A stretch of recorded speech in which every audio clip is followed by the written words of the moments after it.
Hello, my name is Ramone Flewellen, the author of District 69, The Crimson Edition, and I am live on the Jerry Royce Show.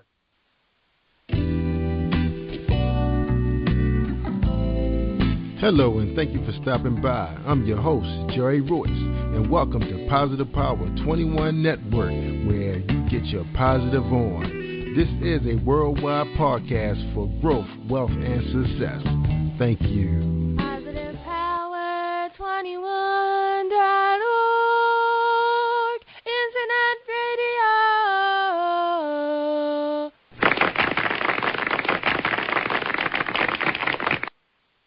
Thank everybody for joining us, and welcome to Jerry Royce Live on Positive Power 21.org. I am the voice of Jerry Royce, and when it's all positive, it's all power. That's Positive Power 21. And today's sponsors are REI, Heritage Tours in Cambridge, Maryland, home of Harriet Tubman and the Underground Railroad. Call 1-800-522-TOUR and get your scenic driving tour to more than 30 sites related to freedom secrets in the 1800s. Again, for more information, call 1-800-522-TOUR. And they're having a keynote speaker at the Harriet Tubman Underground Railroad Conference on June 13th and 14th to celebrate 150 years after her death. And the keynote speaker is from Emmanuel College. He's assistant professor of history.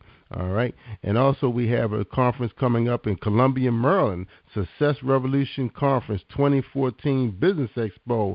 And it's being sponsored, well, not exactly sponsored, but given by Agnes Accutun. And her website is agnesaccutun.com. You can Google her, or you can Google Success Revolution Conference 2014 Business Expo in Columbia, Maryland. Also, we have another expo coming up. It's called by Simply Chic. They present a Spring Fling vendor event at the Ridgely Run Community Center, 8400 Mission Road in Jessup, Maryland. And that'll be this Saturday, June 7th, from 10 to 2. And you get a chance to shop unique gifts, custom jewelry, spa necessities, aromatherapy, health and wellness products, handbags, makeup, all the things you ladies love to have. And they'll have a number of different types of vendors, including It Works Global, 31, Mary Kay, Unique, Custom Jewelry, Photography, and Sensuality, or something like that. I'm sorry I messed that up. But anyway, get out there. Again, that's June 7th from 10 to 2, and that'll be at the Ridgely Run Community Center. All right, and you can check her out at simplychic247.com. All right, I guess the website is up. I don't remember seeing the website working, but her number is 443-622-1400. Again, 443-622-1400. For more information, contact Nicole Johnson. All right, and thank you everybody for hanging in there. But check out those expos. It's gonna be very nice and exciting events coming to the Maryland area. All right, and next on our show we have a young man, and his website is called The Quiz Box. I guess that's how you pronounce it, The Quiz Box. Uncensored, informative, uninhibited. And who is this guy? The Kiz, uncensored, talented, educated, open-minded, freaky, unorthodox, erotic, personable, lover of Kama Sutra. He believes in one ability to be whatever they are happy being, and believe in uninhibited self-expression. And also he has on here, men have a voice.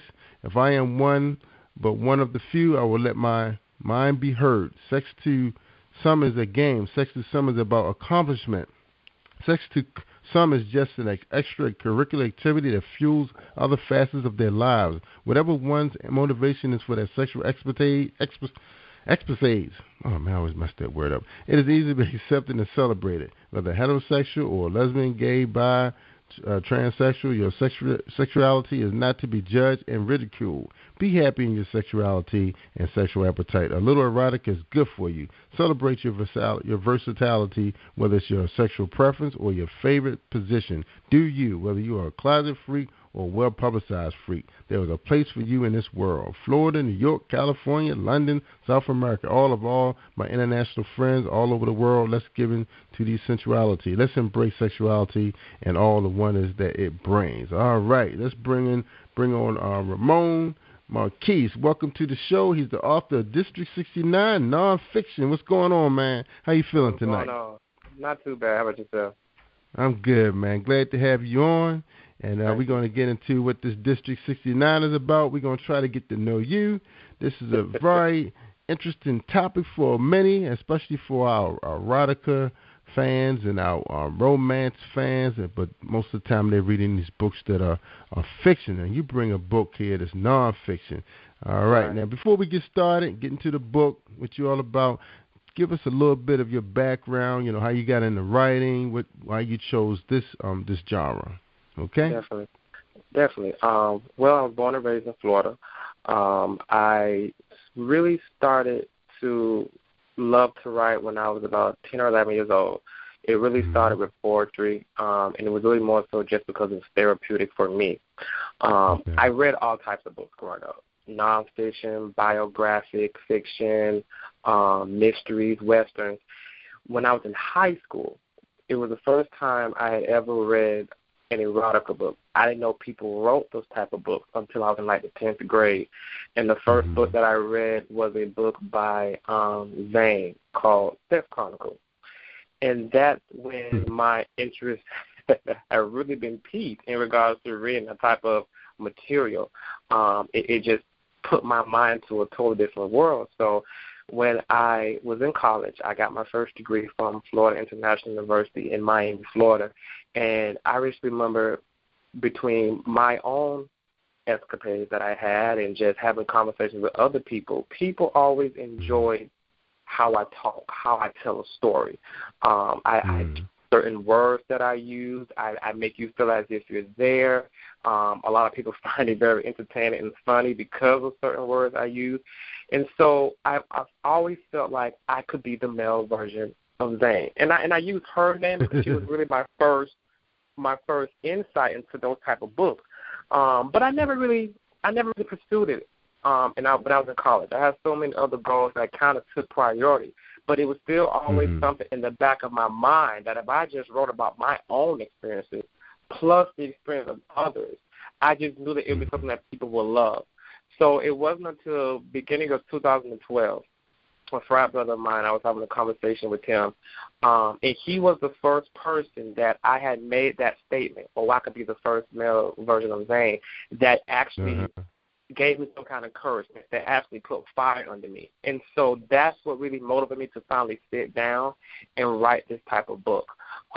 English and literature, those were always my favorite types of classes in school, so writing was always one of the many things I've enjoyed.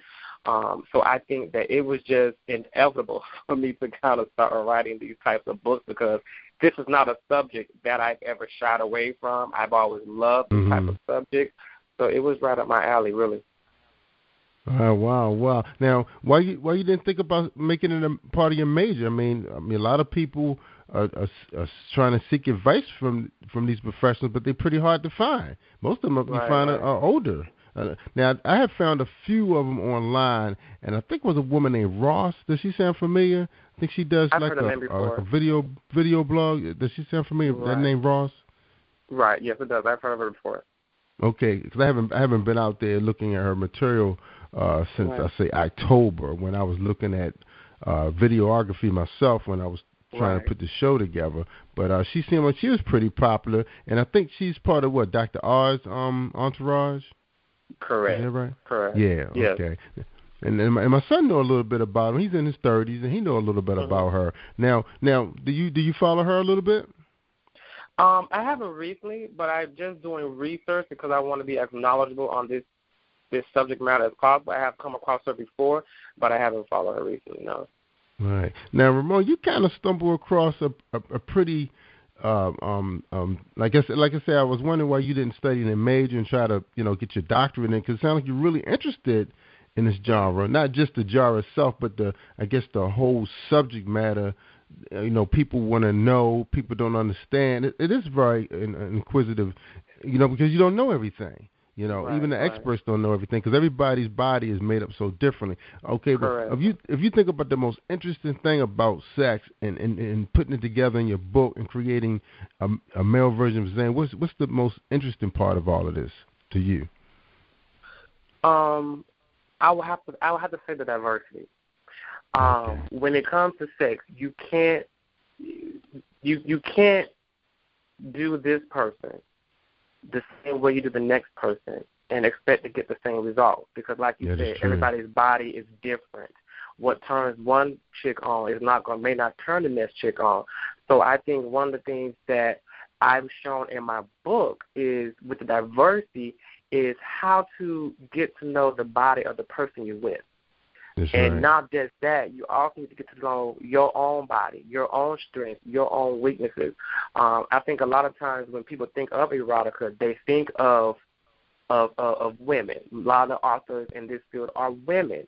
And you really don't have too many men that tell these kind of stories. You really don't think of men as being emotionally attached to sex or being romantic or being sensual. So I also want to make sure that I just show that side of men. And I think that's what really people have gravitated towards. That's right. Now, sometimes people think when a guy is too sexual, he's going to cross some boundaries. He's going to cross the line. Do you find that to be true with yourself? Yes, I do. Yeah, I definitely think that's possible.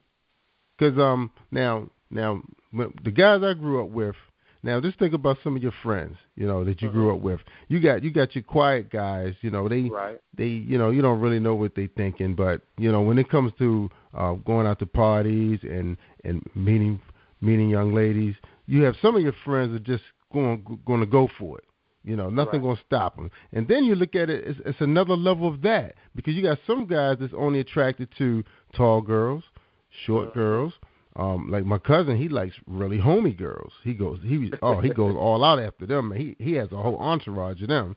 And then I have some friends, they have to have the ones that look like models. So then you start thinking about, okay, well, what's happening when you meet with these? Are you having fun with them? Are you partying hard with them? Now my friends that went after the model type, it wasn't a lot of action. Right. Those girls are kind of wired differently. And then you might have some that's out there, so you never know. And that's the interesting thing too, man. You don't know what you're going to get in each package. It's like cracking. You really don't. And you can be deceived. Looks can be very deceiving. That's right. You know which ones that really threw me? Don't be mad, audience. The church girls. The church girls, man. The church girls. And being someone who was born and raised in the church, I can definitely agree with you 100% on that. You'd be surprised. Yeah, and it's funny because I was a little prejudiced, when I was in my 20s, with the big girls, the curvy girls, the voluptuous girls. I was a little discriminatory. I used to discriminate, and they always used to be drawn to me like I was some kind of magnet or a good piece of barbecue or something. And my buddy, he was the same way. He said, him and I used to go out together. Man, they be on us, man. I mean, good-looking girls, nice, clean, kept themselves really well, but we just weren't interested in them. I just couldn't see me be able to control them and handle them, But then one of my buddies I met from New York that was hanging out here, he was a big clubber. He was rooming with this girl that was working with us at one of the government agencies, and, while he was in Baltimore. And she had her cousin living with her, and her cousin had a best friend, and they were all three of them were very, curvy. Big girls. Big girls, right. And I was like, oh, man, but one of them really liked me, man. So we was playing cards and drinking. Man, they got me so blasted. Man, I took advantage of you, man. But then I was like, wow, that was wasn't bad at all. Right. Yeah, I was like, oh my surprised. God. Right, so then...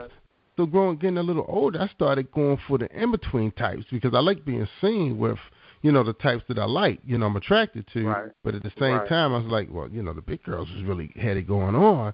So I said, okay, how about if I just get the ones that's in the middle, the ones we call the thick girls. Right, thick in the right places. Yeah, that's right. So that's what I end up marrying.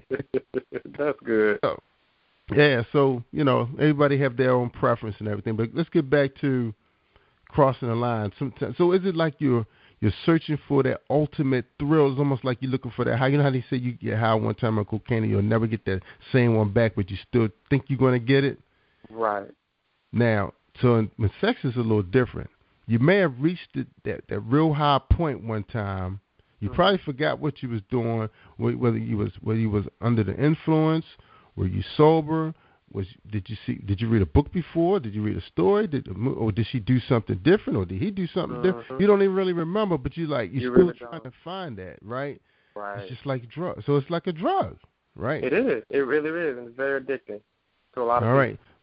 So it is. So where are you right now where you have gotten enough of it now that you can just write about it? Where are you right now?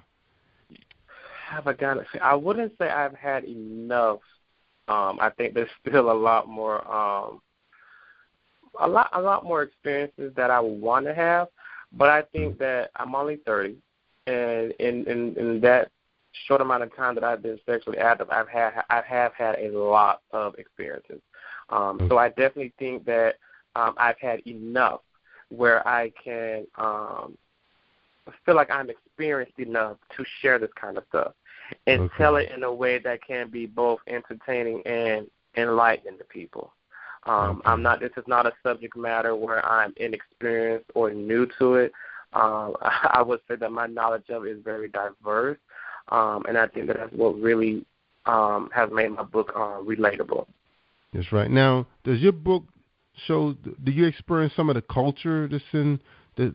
I guess I didn't really want to say the sex world, but I guess the erotica world. Have you found the culture? Are you part of that culture? Because there's different cultures.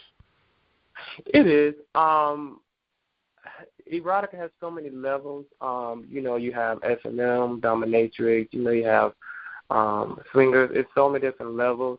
I definitely would say that since I have released my book, and I definitely want to make sure that I cater towards that crowd, I have gone to a variety of, I guess you could say, events and parties that caters towards erotica and things of that nature. So it definitely has expanded my network. It definitely has. Right. Now where you're based at? Because you have your own company, right? Correct. Case Books LLC. I'm based out of Miami, Florida.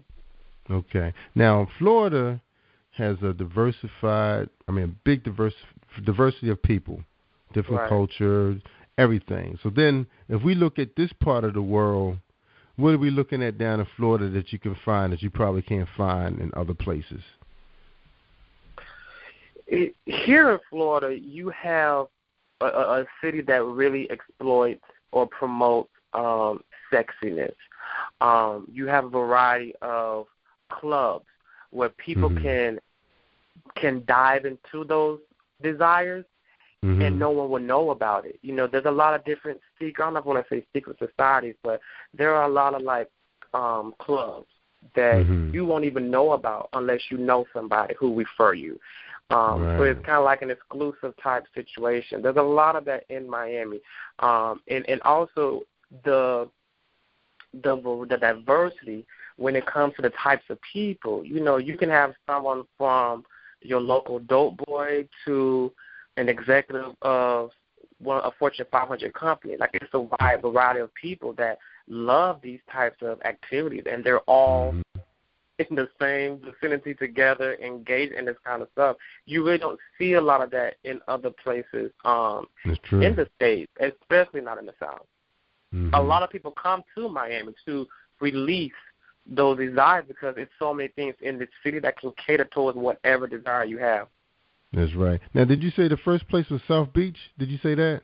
Or you said Miami? That's one of the most popular places, yes. South Beach. You have a few things downtown. And there's quite a variety of locations that are like the hot spots. Right. Now, has anything shocked you yet that, like, oh my gosh, this is really different? Anything shocked you yet that you put in the book? That I put in the book? Oh, yeah. Okay.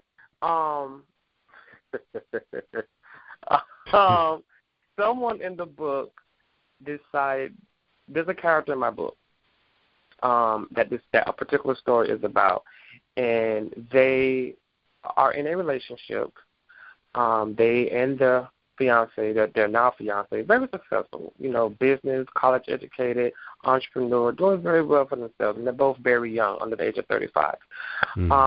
But this person had a side fetish for dominatrix. I knew this person. You would never think that this type of person would be interested in that kind of stuff. So when they told me about the particular experience that I put in the book, and the name of the chapter is My Little Secret, I was like dumbfounded because you kind of stereotype. If you think of dominatrix, you kind of stereotype the type of person that you would think would be interested in that. Right. But to know that you have people that are totally different than the normal stereotype, but they're still interested in that kind of stuff, that's very interesting to me. And I'm talking about like whips and chains and leather and spanking, and I was just like, what? But it was a fantasy that they wanted to live out, and if you read the story, you definitely see that they lived it out. Wow. Outside and you did say of this book. They was in. Wow. So you did say this book is nonfiction. So a lot of these stories are stories that people told you, and you had to change their names? Right. There's 20 stories in the book. The book is a combination of my experiences, so I do have a lot of mine in the book, but I also mix them up with the experiences of others. The names are changed. The only thing that is the same is the escapades that took place, the locations that took place, but the names are totally different. Even the ones that are about me, I changed the names, and I just mixed them all together. So unless you really, really, really know me, you probably can't tell which stories are mine. But yeah, I definitely made sure to protect certain people because certain people they're married, they have because of career, just different reasons. I want to make sure that their privacy was, protected. That's right. Now you released this book around 2013, around September. Right. Okay. Now and people are still buying the book because I'm looking at your reviews, and they are posting dates all the way up to April for those who want to, express to you how they feel about it. And this one woman gave you 5 stars. I guess it was a woman. Who knows? It's an amazing author, a definite must-have, juicy from beginning to end. Oh my God, just love District 69. If you haven't bought this book, you're definitely missing out. Now, on Amazon, they like to give you a little bit of some little flavor, a little taste of the book. Now, did they give up a few chapters of your book so people can get a feel of what's going on in it, since it is nonfiction? Right, they do. If people go to the book on Amazon and they actually click on the cover of the book, once they bring the page up, it will open up the book and show them a few pages, a few other excerpt of the chapters. But if they go to my site, I want to say if they go to my site and look at my blog, I want to say I have like 4 excerpts in there. Okay. And they're a lot longer than the ones you'll see on Amazon. All right, cool. Now, there's one author say she couldn't put the book down. She said, could not put the book. Matter of fact, she couldn't even spell out book. She said, could not put the boom down. It's the fastest I've ever completed a book. Loved it. I am looking for more from this author. Now, how fast of a writer are you? Now you got a fan. Now, are the books flying off of the shelves right now? Is paperback, Kindle? What you have going on?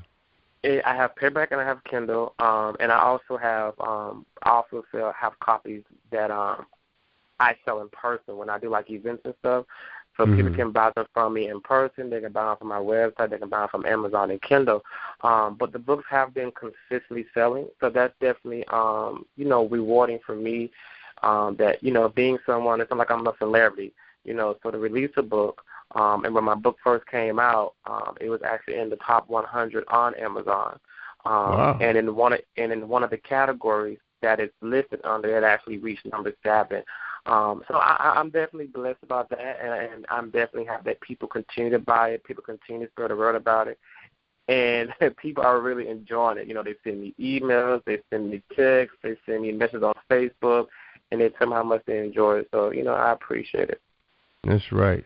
Now, one lady, she put her whole name on here, too. She wrote a pretty lengthy review, and let's read a little bit about it. She said, they say never judge a book by its cover, and that's pretty much what you said, too. But the cover alone is tempting, and the pages that follow are captivating. The author invites you to District 69 is definitely a journey you won't regret taking. From the very first word, you're captured on an erotica adventure that you will hope would never end. Ramone-Marquis is truly gifted with words and truly knows how to take a real-life scenario and vividly paint a mental picture that you don't want to forget. District 69 is a book for all individuals and will surely not disappoint you. Whether you're coming out on the couch on a lazy Saturday afternoon or enjoying a candlelight bubble bath with a glass of wine, District 69 makes the perfect companion. I've taken a journey of District and you should too. Wow, she really, really liked this book. Gave you 5 stars.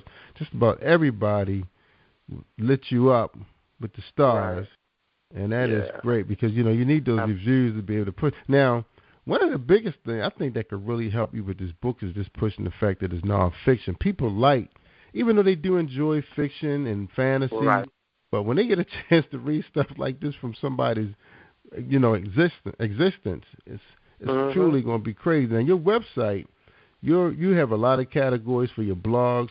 Now, what's your fans look like with your blogs? I mean, are they interacting with you? They do interact, and they leave a lot of comments that are very kind of like motivating. I mean, I've had people who have been from like other countries who have left comments on some of my blog posts, and that was so like weird to me. But it's just been a lot of good feedback that people are typing in whatever they're typing in the search engine, coming across my blog, and they're enjoying the information that I have to offer. Because, some of my blog posts, they're actually educational and informative posts. A lot of them are not about, freaky stuff. Some of them are very educational. So I like that people are enjoying the variety, and they definitely interact with me and leave me messages or send emails. So it's pretty cool. Yeah, because it seems like you're covering a whole lot. Like you're talking about various acts. You have now the categories you had. I seen Brad Pitt name, Antonio Banderas, and Angelina Jolie. What's the topic? What's going on in those blogs? That particular blog that deals with those people is I wrote a blog talking about basically breaking down some of the best sex scenes in movies. What I did is I did a census. I polled people, and I wanted to know what sex scenes in movies really aroused and brought a certain desire out of people, and why. So a lot of people brought up like Mr. and Miss Smith. So that's where Brad Pitt and Angelina Jolie come from. And even some of the other celebrity names, like you'll see Sanaa Lathan because of the Love and Basketball scene. And, it's just a lot of different movie scenes that blog talked about. It just really broke down what was so, steamy or so arousing about, particular scenes. Right, because I was looking at this one that said blow dryer. That one. Yeah, I got blog posts about different things. Like that particular blog post, I can't remember the actual name of it, but it was about different things to do to kind of like add spice to, the sex life. So it talks about things you can do with like a blow dryer. And what was significant about that post is it was simple things that everybody have around the house. It wasn't no extravagant stuff people had to go buy. Everything I talked about in that blog post was stuff that we already have in our home. That's right. Now, are you prepared to read anything tonight? Am I prepared? Yeah. Sure, I definitely can. I can always do that for you. Yeah, we got a good 7 minutes left. Because I was going to say I've been married 22 years to the same woman, and still find her hot and attractive. But when you start getting heavy into your careers, like both of us are, sometimes you only got that one day of the week.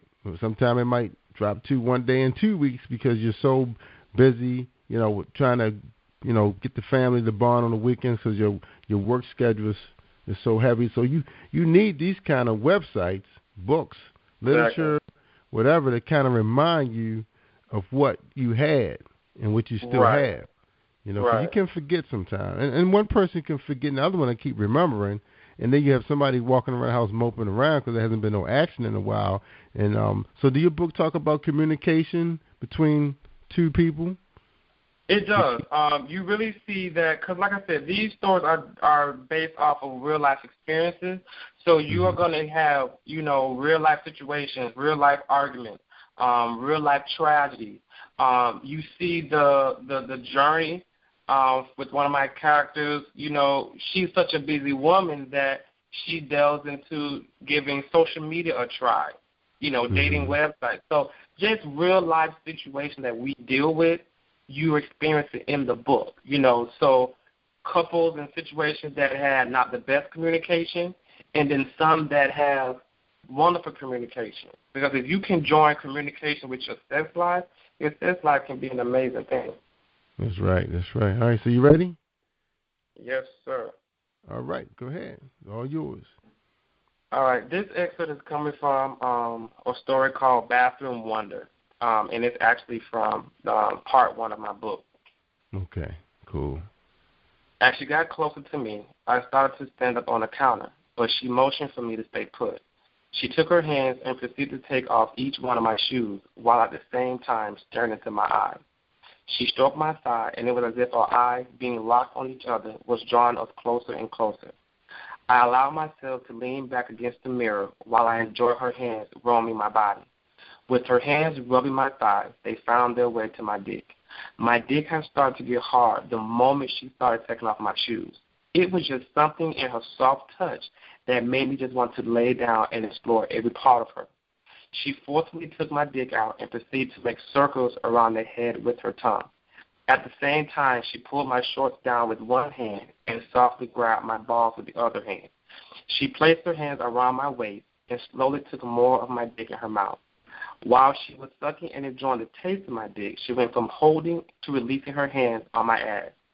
She did this as if it was giving her more fuel to keep going. Everything felt too good to me, so I had no complaint what she was doing. She was given the ability to deep throat dick with ease, and with my 8.5-inch dick cut, she enjoyed showing just how good she was at this taste.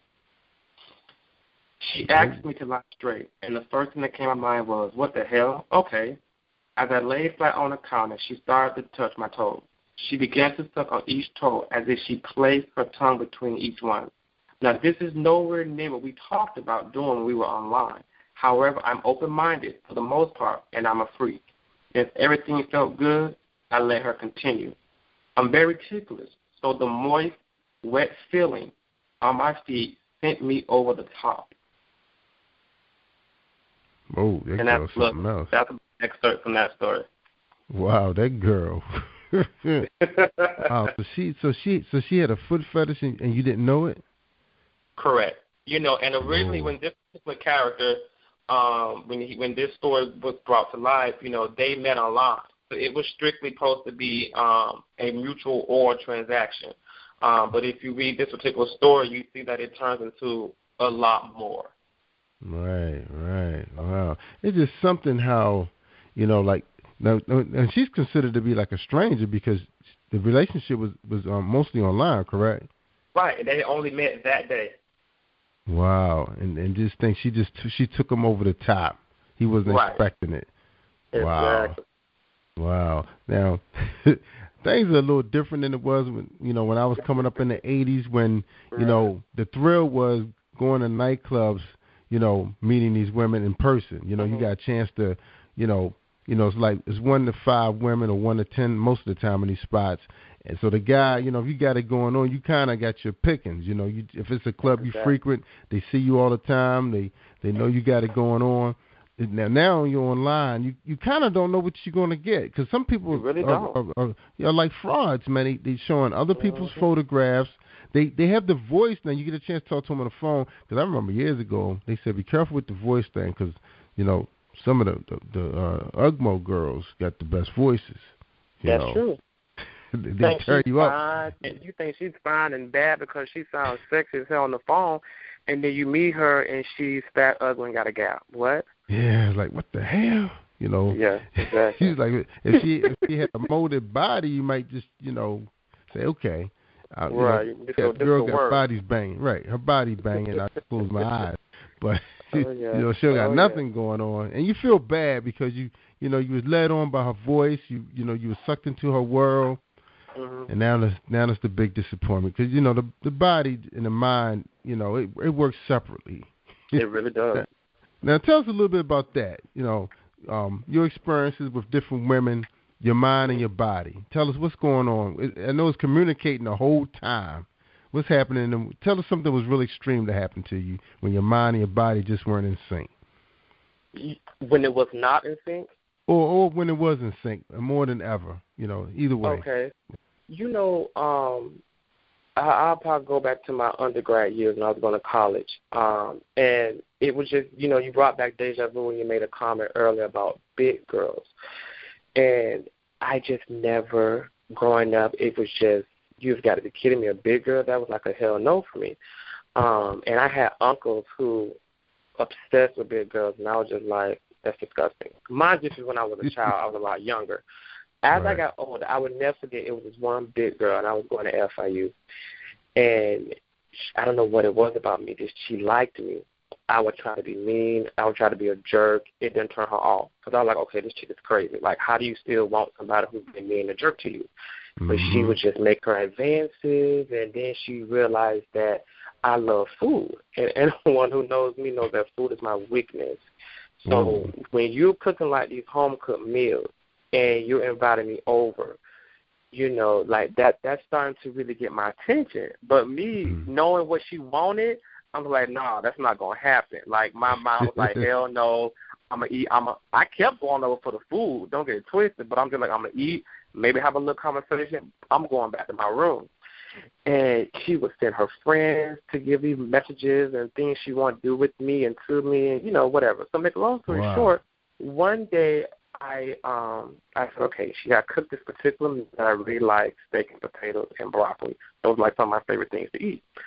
So I go over to her room, and, you know, as usual, we have conversations. I'm sitting down. I got comfortable, and, you know, she serves me the food, brings me the plate, like really catering towards me, like every time. I don't have to even move or lift a finger.